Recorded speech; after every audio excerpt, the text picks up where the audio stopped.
Good morning and welcome to the SRUC Professional Cookery live event. My name is Caroline Manzi. I'm the Marketing and Student Recruitment Officer at the Elmwood campus. I'd like to thank you very much for joining us today. I'm joined by 5 lecturers from our hospitality team who will introduce themselves shortly. But while this event's going on this morning, there will be a short presentation, and during that time we'd really encourage you to type in any questions that you've got that you would like answered this morning, and we'll try our very best to answer them during the event. So I'm now going to pass you over to Vicky Monroe. Vicky Monroe is the head of our section. Good morning and welcome to our first Hospitality Open Day. It's a bit different to our norm. As Callan says, my name is Vicky Monroe. I'm Programme Leader for the Hospitality Department. I'm also course tutor for HNC Professional Cookery, and I deliver some units on the HND Professional Cookery. So welcome, and hopefully you'll find this informative. I'll just pass you over to my colleague Rosalind Graham. Hi everyone, my name's, as Vicky said, Ros Graham. I'm the course tutor for the HND in Professional Cookery. I also teach to all the year groups of theory classes and deliver some external courses for REHIS and food safety. I'll just pass you over to my colleague now, Karine Brand. Hi, my name is Karen and I teach across all year groups, mainly in front of house operations, events, Scottish licensing law and barista skills. I'm going to pass you over to Mark Barker now. Hi, I'm Mark Barker. I'm course tutor for Level 2 Diploma in Professional Cookery. I also help deliver the skills for Level 1 Introduction to Professional Cookery. I also work as a part of the food and drink team on new food product development and also food and drink research. And I'll pass you over to my colleague, William Balfour. Hello there, I'm Willie Balfour. I'm the course tutor for the Level 1 Diploma in Professional Cookery. I also teach across the other courses that we run at Elmwood. What I'd like to do is just go through the slide. It's just a little slide to let you see what the courses are and some of the facilities that we have. So the courses that we run is a Level 1 Diploma in Professional Cookery. What that is designed for is people who's maybe coming from school or people who want to first get into the industry. It's a basic introduction.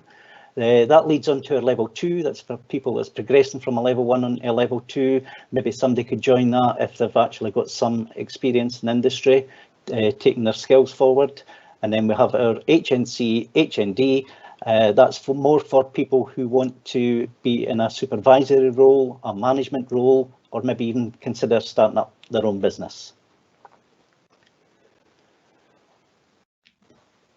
So the Level 1.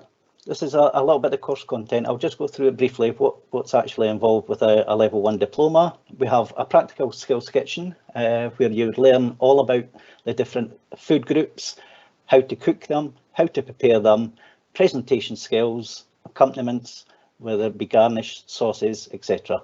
Within that, there's the REHIS Elementary Food Hygiene Certificate. That is compulsory when you're working with food. Obviously, that's one of the ones that we start at the beginning of the programme. Everybody who's working in food needs to know about the food hygiene aspects of working with food and how to prepare and present food safely. We have healthier foods and special diets. In this day and age, everybody know there is a more growing concern with regards to allergens, people with special diets, the elderly, people that are maybe ill who need to look at their diets. So that gives you an insight into what's involved with regards to that. Introduction to employability. It's all about the different establishments that's out there, knowing the difference between a 5-star hotel, a 3-star hotel, the chain of command, how it works, how the industry is put together, and we give you an insight into that.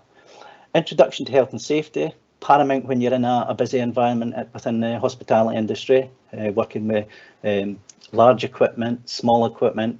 It's a very fast-paced environment. Obviously, you want to work health safety with regards to yourself and other people that's around you.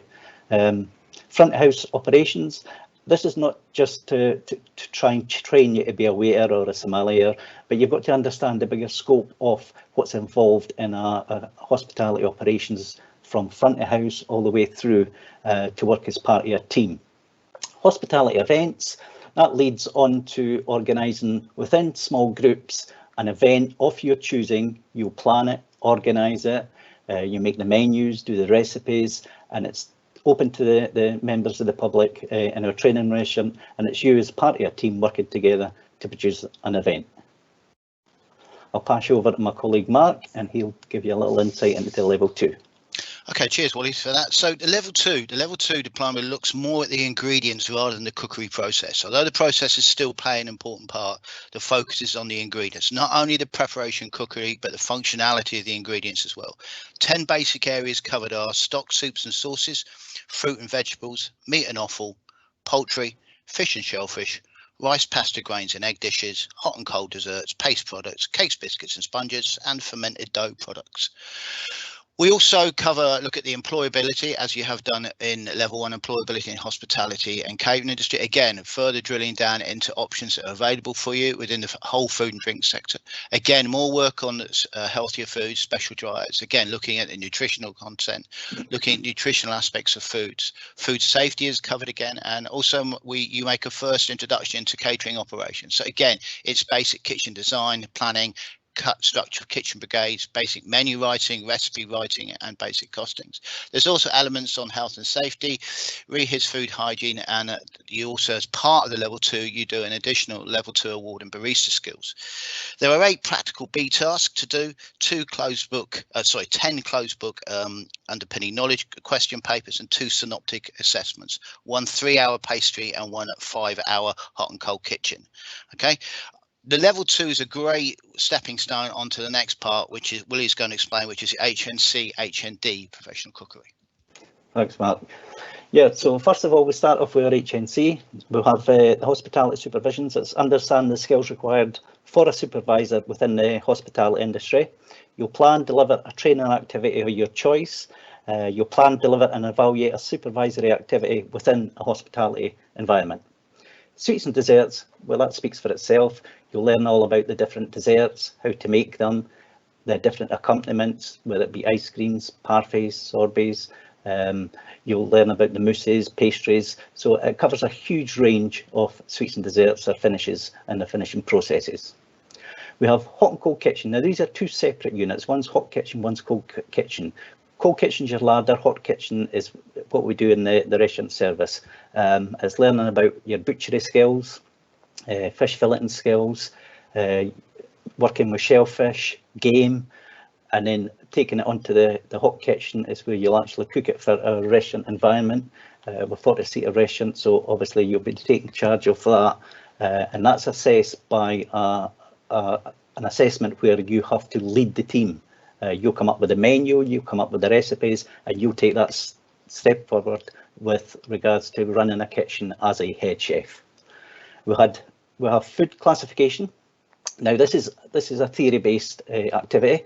This is where you have to research a perishable and a non-perishable food. You have to look into how the food is produced, how it's packaged, how it's manufactured, and take it from the stages from its raw product till it comes to a saleable item. We then go on to REHIS, the intermediate food hygiene. That takes that a step further than what you had in the first and second years. That's all about putting systems in place to ensure you have a hygienic food environment. Hospitality financial control systems. That's learning about control measures required to make a financial stable business, to understand food costs, staff costs, overheads, and these are things that are crucial to a successful business. Patisserie, well, that's more directed towards the afternoon teas. You'll learn about how to present afternoon teas, the items that go into an afternoon tea. You'll be working with sugar, patisserie, pastillage, marzipan. You'll learn about all the different finishes and glazing.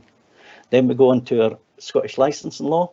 That's based on the licensing legislation within regards of the sale of alcohol on our premises. You also have the opportunity to complete a Scottish licence certificate for personal licence holders. We then go on to our HND. And for our HND here, we have the management of food and beverage operations. That's to develop an operational plan for a food beverage service. It includes menu, marketing, staff requirements. You manage the implementation of the operational plan in the role of a manager or a supervisor. You evaluate the effectiveness of your plan, what went well, what can you improve on. The integrated production cookery, that's a practical unit within this HND programme. You work in the kitchen, you'll cover a range, and like the HNC, what you do is you take that forward. So when you were supervising in the kitchen, you're actually supervising front of house and the kitchen. So it would be the same as if you run your own small business. We have our kitchen plan design. Like any food establishment, you've got to make it work for the food that you're planning to sell, whether it be a small cafe, whether it be a small food outlet for takeaways. You've got to know the equipment that's required for that and how you make that process flow for your business and keeping within the legislation and the right side of the law. Hospitality financial accounting, again, that works on the side that's taken over by one of our colleagues who will go through that as balancing the books for a business, understand the pitfalls that you use for programs such as Sage. It's good for anyone starting up their own business for that. Human resource, well, whether you're in charge of a team or you're running your own business, you have to realise, you know, human resource, what's involved with legislation, the rights of yourself as an employer, the rights of your employees, and to make a harmonious occasion when you come together to work together. I'll then pass you on to my colleague, Ros, and she'll give you a little insight into the other ones that's involved here. Okay, yeah, thank you, Willie. So I teach the next 4 units of the HND. The first one, hospitality industry. So this investigates the main features of the industry, looks at different sectors and job roles and the structure of different types of businesses. You also research current issues and trends. So this changes every year, obviously, but it'll be very different to any other year this coming year, because we'll be finding out the impact of COVID and how industries are adapting. We also study marketing and the importance of it in the industry. We've close links with the Old Course Hotel, and for the past 2 years we've been on a tour of the hotel and we're given a really good presentation by the marketing manager there. So we found out who their target market is and how they reach them using different platforms, and also how they forecast demand. Obviously they didn't forecast a pandemic last year. Gastronomy, so this is an exciting unit. Everyone enjoys this one. It's gastronomy is the science and art of food and drink, or the art of choosing, buying, preparing, cooking and eating food and drink.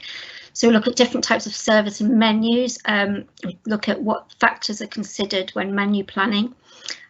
We then pair the food with different beverages. I mean, there's a large consideration for wines, but also other drinks, both alcoholic and non-alcoholic. There's a lot of evaluation of dishes, so not just by tasting them, but using all your senses to evaluate. So we go into how we do sensory evaluation. And the last unit for the gastronomy, we have to review a restaurant. So in the past, we've been to the Ha and St Andrew's the Cellar in Anstruther and the Peaton. So they are fine dining and often Michelin-starred restaurants. Alcoholic beverages, so this is more sort of how alcoholic drinks are made, their origins, so where they come from, production methods, characteristics and ways to serve them. And you also have to demonstrate an understanding of the principal considerations involved in advising and recommending alcoholic beverages, as you would as a sommelier in a restaurant. So the graded unit, this brings all the units that you've studied from HNC and HND together. So you basically have to turn a business around. You are a business consultant and you are advising your clients. So with everything that you've learned, you are advising them. That's going to be an interesting one as well, because you have to think of your unique selling product, and you know, it might be completely different moving forward this year than it has been in the past. So that's it for HND. I'll pass you over to Corinne, who's going to tell you a bit about additional training that we have with the courses. Thanks, Ros. So as well as your coursework, you'll be given opportunities for industry experience. We have lots of links and contacts with different local establishments in industry, such as the Adamson, Cambo Estate, the Peaton, to name a few. The barista skills is something all students can have basic training on, and as Mark said previously, the level 2 diploma students have the opportunity to complete the City and Guilds level 2 award in barista skills, and that's in addition to the level 2 diploma group award. We also deliver bar training to all our students, as Stephen's Training Restaurant is licensed. The Licensing Act in Scotland states that all servers of alcohol must complete this minimum 2-hour mandatory bar training. So all the other training that we do is relevant to the courses, and I'll just pass you over to Willie to talk about our facilities. Thank you. Okay, we went through the course briefly. I'm sure what most of you would want to see, for the people that haven't been up to our department previously, what are the facilities? What we have is we have 2 kitchens. We also have a 40-seater restaurant. We have the 2 kitchens. One kitchen is called the bakery and one is called our production kitchen. The production kitchen predominantly serves our training restaurant. As we say, it's a 40-seater restaurant. It's licensed, open to members of the public, friends, family, anybody who wants to come in, books it, and comes up into the training restaurant. It's as you would find in any real environment in a restaurant situation. What we do with regards to our bakery, it's set up slightly different to our production kitchen. That's set up for when we're doing preparations, sweets and desserts, or any of the exams. So it has a different setup with regards to the production kitchen, and it's more emphasis on individuals as opposed to working as part of the team like the other kitchen that we have. We also have our bistro. We have a small bistro opposite our main training restaurant that's set up with regards to light lunches, snacks, some of our corporate events that we actually do. And we work with the school groups and they'll do things like coffee mornings if they want to do fundraising. So it's just a more relaxed atmosphere than the training restaurant. We have quite a few departments that we like to work with. We are quite lucky in the fact that we work with different areas within the college, because we have a large gamekeeping department. They provide our students with all the game that they would shoot on a normal shoot. It would range from the pheasant to the snipe to the venison. Our students get that unique opportunity where they take it from the raw product, they see how it's been shot, how it's been managed, they then take it, prepare it, and then cook it. And we actually work with 2 other outside companies that you'll hear later on with regards to how we service the game and how we treat the game. We also have a large horticultural department. We're really quite lucky as well, as I say. We have greenhouses, we have allotments. The students then have to grow all these vegetables. Our students will then go out, have a look at how they're grown, how they're managed, get that raw product, bringing it back into the kitchen to use it with when it's in season. So we're really quite lucky. We're very proud of the collaboration that we have with the other departments. We also have a countryside management. And what we do with this one is we take the students, because there are quite a few students who are interested in foraging, all the different things. Again, it's very seasonal. So we have a fantastic lecturer, Tony. He'll take the students out, he'll tell them about the mushrooms, what's available in the surrounding area, what's safe to eat, what's not safe to eat, what it looks like, where you can find it. It's a fantastic knowledge that he has, and to give the students this unique opportunity that I don't think there's many places that would actually do this. So for the next part, I'm going to pass you over to my colleague Mark, and he'll give you a little insight into a collaboration with consultancy. Cheers, Wally. Thanks for that. Well, as if you don't already know, SRUC is unique in itself, and the fact it has education, consultancy, and research all under the same organisation. At Elmwood, we are really fortunate to be part of the food and drink team. Our primary function is in food and drink NPD, formulation, reformulation, the production of prototypes, primarily for SMEs, small, medium enterprises. This is done through the innovation voucher, through interface, and students have an opportunity to be part of these sessions. We do between 8 to 10 of these projects a year. We've developed tonic water syrups, fermented drinks, low-fat sugar and confectionery, plant-based chocolates, sugar-free chocolates, sauces, chutney, distilled non-alcoholic drinks, whiskey liqueurs, and that's a name but a few, enough to make our own supermarket. We also collaborate with other sectors of the food and drink manufacturing supply chain. This year, 2 students were given the fantastic opportunity to work on a live brief with a salmon manufacturer, submitting ideas to the manufacturer's presentation to Waitrose. Another area of collaboration is in research, and we are currently working on functionality food projects with the Rowett Institute, Aberdeen University, and Queen Margaret University. We're also developing links with Abertay University. Some of our students have gone on to study food nutrition and food and consumer science. As an organisation, SRUC, we're keen to promote entrepreneurial skills. So if you fancy working for yourself or have never considered this as an option, we can certainly help. And we're geared up perfectly to do that. So I'll now hand you back to Willie. Thanks very much, Mark. Okay, some of the functions that we're involved with. As I keep saying, we're very lucky. We are a rural college, but we are in the hub of the food industry. We've got some fantastic restaurants, some fantastic producers on our doorstep, and these people are actually queuing up to actually work with our students because they realise the potential of the students coming through our doors and how involved they would like to be within the industry that they're training in. One of the big ones that we work with is the Save St Andrews. What we do there is all the chefs that are chosen for the dinner, they're supposed to be in charge of a course, and what happens is they take some of our students, whether it be working in their own kitchens or they come into our kitchens, they work with the students to produce that course, and it's then served to a prestigious dinner in the Old Course Hotel on St Andrew's Day. The good thing about that is it's funds a bursary for our students. What that bursary goes to is up to the students, whether it be a group or an individual who may want to take their career, do something different, go over to France, maybe work in a patisserie. So it gives the opportunity, but it's down to the students. They have to put forward a programme of what they intend to do with that, or it could just be used as a group trip to somewhere. We're also involved with what's called the Tasters Lunch session. That's where all the producers, manufacturers come together, and it's in the Hall of Champions in the Old Course Hotel. I don't know if anybody's been to that, but what they do is they set up their stalls and they produce some of the food that they actually do in the restaurants, or some of the produce that they're actually marketing and making at the time. Gives the public an opportunity to speak to the chefs, to speak to our students, to speak to the manufacturers, and also have a taste of the food that's available. So I'll pass you over to Mark with this one. So being part of the food and drink team, we're really fortunate that annually we host the judging for the Scottish Food and Drink Awards of Excellence. These are the Scottish Food Oscars. As a student, you'll have the opportunity over 2 days to prepare, serve and even sample over 150 foods in 9 categories.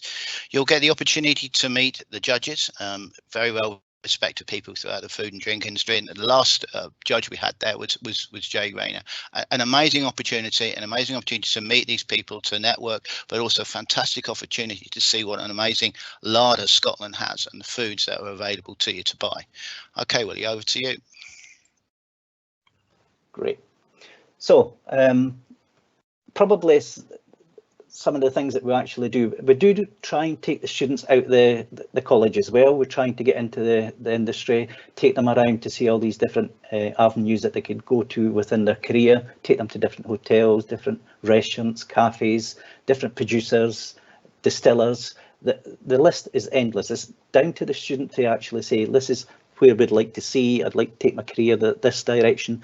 Could we go along there, have a look at what's on offer and how they go about building their business? Some of the places that we've actually been is the Old Course, Rufflets, Campbell Estate, Buffalo Farm, Campbell's Meat and Fish. We take them to see the fish actually being prepared, getting ready for sale. Same with the meat. The Fairmont Hotel, Lindow's Distillery, Argowan Hotel in St Andrews, and we take them to Scott Hot. Now Scott Hot is quite unique. It leads on to quite a few of the competitions that we actually do, and we'll learn a little bit about that later on. We also like to have our little jollies, but obviously you've got to work hard, you've got to play hard as well. So what we do is we try and do some fundraising throughout the year for the HNC HND programme, obviously because it's more for the age of the students at that time. It's up to the students to organise this. the 3 or 4 days, we can go anywhere that we find that's relevant to food. It's not a Disneyland excursion, you know, we don't want to do that. We want to go to see what other countries produce, how their markets are produced, restaurants, patisseries, and some of the ones that we've been to has been to Paris, we've been to Nice. And as I say, the option is endless. It's just down to the students where they want to go. Obviously, it might be contained a little bit, might be a little bit different this year. We also like to introduce you to other chefs that are out there working hard, working within the industry. One of the ones here is Shona. She's a chocolatier. What she did is she came into the college, she worked with her students, gave them an insight into how to temper the chocolate, how to make handmade chocolates. The students had a fantastic day with her, and it's great to see chefs will come in and spend their time with the next generation of chefs, trying to nurture them, give them opportunities to develop their career. I'll just let Mark tell you a little bit about some of the competitions that we actually do. Cheers, Wally.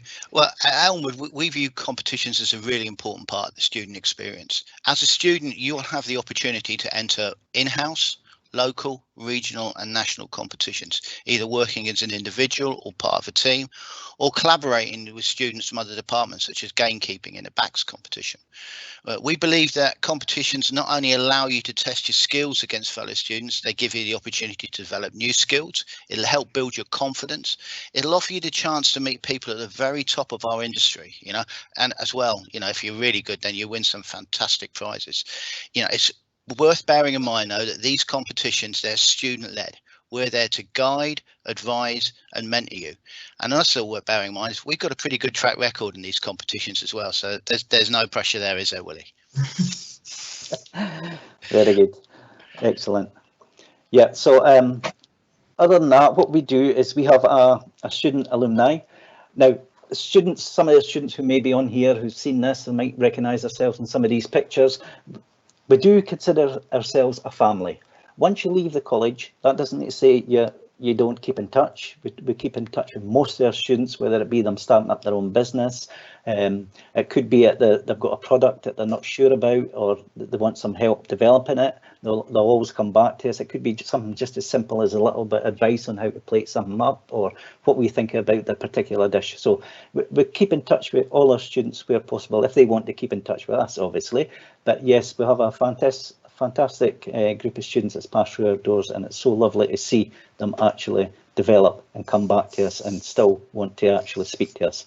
But there is opportunities out there, different types of opportunities, whether you want to be a chef or anything like that. So what I'll do is I'm just going to pass you on to my colleague Mark, and he'll just go through some of the options that's actually available to you after you've actually qualified. I think it's important that we want to show that professional cookery qualification means more than just being a chef or working in the hospitality industry. We want to show that food and drink is an exciting, vibrant, modern industry. We truly believe that food and drink career is a way to go. Post-pandemic, this has never been more so. It's going to be you're going to need to be able to diversify, and we think food and drink allows you the perfect opportunity to diversify. There are things you will know about, things you may not know about. You may decide after an HNC, HND, you've not had enough of your studying. So you may well decide you want to go to Abertay or QMU to do maybe food and consumer science or food and nutrition or food technologist. You may well decide you could stick with SRUC. We do a rural enterprise degree, which includes sections on food and drink. You might decide you want to be a teacher in home economics, or maybe you fancy lecturing as we do. You might fancy manufacturing, so you could be a food technologist or a food science or a food processor. You could be a food buyer, buying foods for supermarkets or industry. You could be supply chain managers, that's managing sections of the food supply. Dietitians, development chefs, consultants. Food and drink's a perfect fit if you're an entrepreneur. If you don't fancy working for the man, you want to work for yourself, that's what you can do that in food and drink. Food bloggers, restaurant critics, food photographers, food stylists. Where do you think all the pretty pictures come from that you see in books and magazines? You know, like I said, if you want to work for yourself, food trucks, pop-ups, maybe make your own range of products, private dining, supper clubs. It's never been easier to get into food and drink. In the past, it was expensive. Maybe you had to buy your own restaurant, your hotel. Not now. It is so easy. A professional cookery qualification really is the roots of an amazing tree to a career in food and drink. But if you want to be a chef, it's great for that as well, isn't it, Willie? It certainly is, Mark. That's fantastic. And I'm sure, I mean, there's probably loads more on there that we haven't actually thought about. You may have these little ideas in the back of your head, and it's fantastic. But like Mark said, you've got to know the basics before you can go in and do these sort of things. And SRUC provides that for the students moving on in the future. We do have places that you could look to see how we are doing, how the students are doing, things that we're involved in. We're on Instagram, Facebook. We're happy for people to log on, have a look, see what we're doing, see what the students are up to, and then by all means, we're happy for anybody to like and share our posts. So what I'm going to do is I'm just going to pass you over to Caroline, and she'll give you a little introduction about the questions that's going to happen next. Thanks, Willie. Thanks very much for that, guys. I've got some questions that have come through. So I'm just going to run through them. Thanks for getting in touch. The first one says, is there a recipe book you would recommend before I start the course? Who would like to take that one? Well, I'm happy to take that one, Caroline. Any books that anybody wants to read is fantastic, because everybody does things slightly different, and it's diversifying in the kitchen. That's what the name of the game is. All these different foods that's coming out, there's some fantastic ones, but you maybe want to look at the technical ones, the practical cookery ones, is the ones that we use, or gastronomique.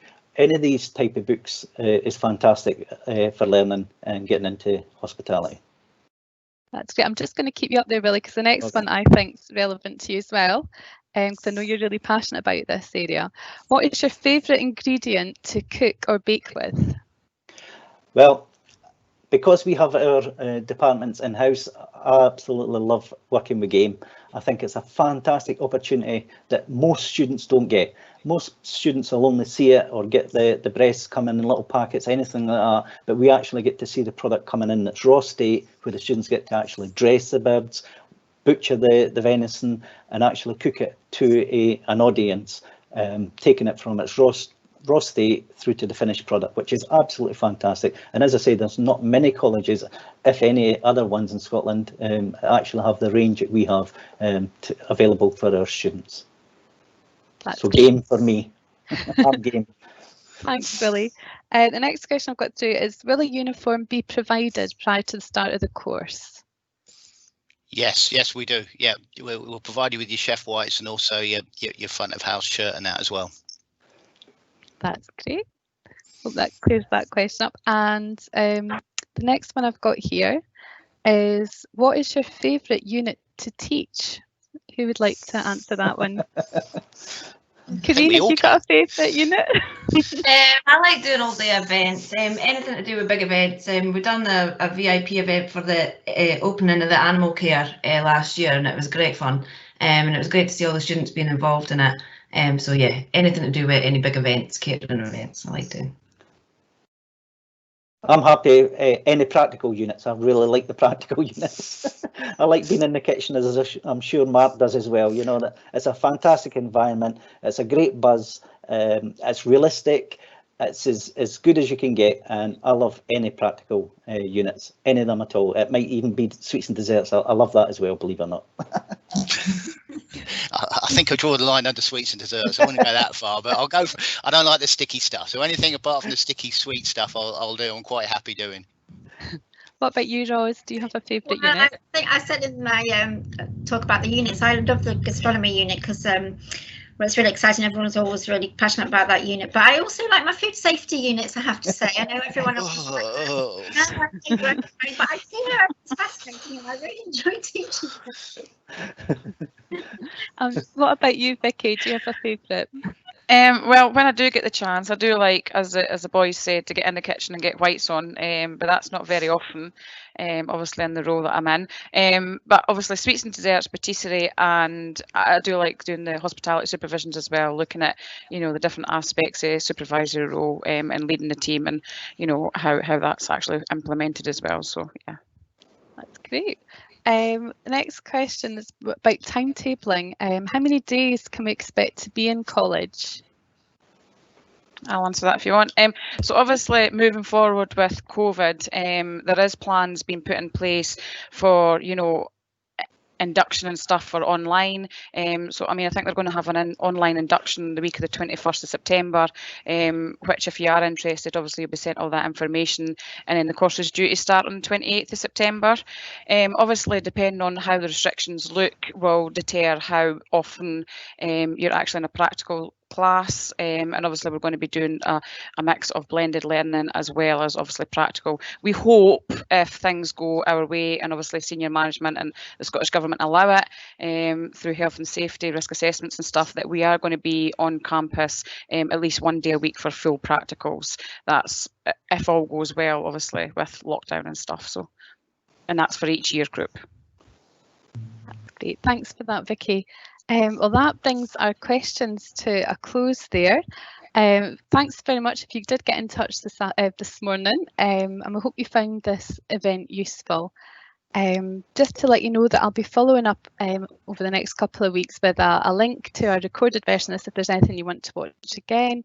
There'll also be a link to our website where we've got frequently asked questions and everything about the current situation. That'll be updated really regularly on there. I'll also be getting in touch with some video links as well from the department, so you can have a look what our students get up to, and also some useful campus information about, you know, sort of funding and contact details for study support as well. And I'll also provide the contact details of the department on there too, just in case you do have any questions that you think about after today. I'm now going to pass you over to Vicky to close the event. As Caroline said, thank you very much for attending this morning. It's been absolutely fantastic to have level engagement. Again, if there's any questions, as Caroline said, feel free to, you know, send us an email, or even if you want to get in contact through Instagram or Facebook, you know, one of us will always be there to pick up any questions, and hopefully we can see some of you on campus soon, hopefully. I think we're all itching at a bit to get back in whites, get back in and be creative in that kitchen. It's just a matter of time, but hopefully soon. So thank you very much for joining us, and take care.